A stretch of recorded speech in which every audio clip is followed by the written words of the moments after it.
Iyon, kasama na naman natin ang nag-iisang napakagandang Batanggenyan na si Queen Ai. Ayan, para sa kanyang movie na Slay Zone kasama si Richard. Kaya tara, samahan niyo ako. Let's go! Dahil nga ho kakatapos lang ng araw ng mga puso ay tayo papunta ulit ngayon sa Solano Hotel. At syempre gusto ko na din humbatiin ang lahat. Happy Valentine's Day sa inyo. Lalo na ho sa mga nagmamahalan diyan. Harinawa ho kayo ay makarami. Ayaw. Makarami ng kain sa inyong date. Kayo naman.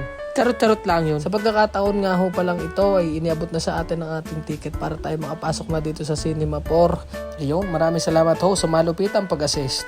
Ito na nga ho ang hudyat na kami magsisimula na sa movie dahil kami may hawak ng popcorn, tubig, mani, sitaw, pataw, bata. Yan, hindi ko na alam masasabihin din. Pagkadilim naman, hindi kami magkakitaan. Ito nga ho palang black screening na ito hindi magiging posible kundi dahil sa Solano family, especially kay Mr. Charles Solano and Mrs. Lorena Solano. Maraming salamat ho. Congrats! Congrats!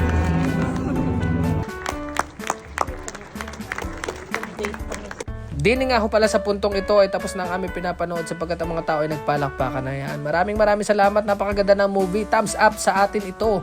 5 star. Kumbaga parang sa Grab lang yan. Charot.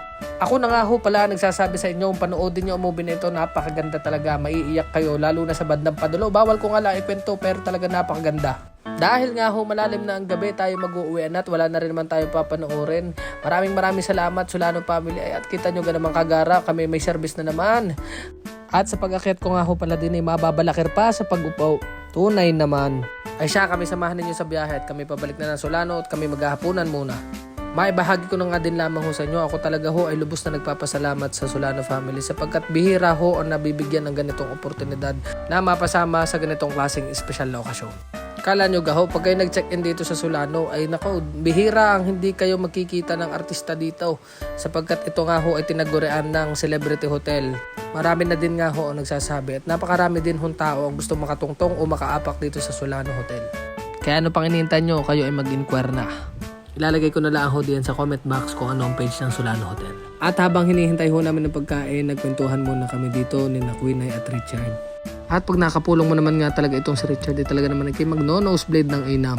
Ayan na, malapit na, maluluto na, naaamoy ko na. At yan na nga ho. Siyempre, bukod sa mga napakagagandang kwarto at napakagagandang facilities, ay talaga namang ito ang isa sa babalik-balikan ninyo dito sa Solano Hotel. Baka nga ho kung may ilang araw pa, ay ako'y talagang mananaba na din eh. Miski baga ako'y hindi gutom, ay talagang parang ako'y gusto kong kumain.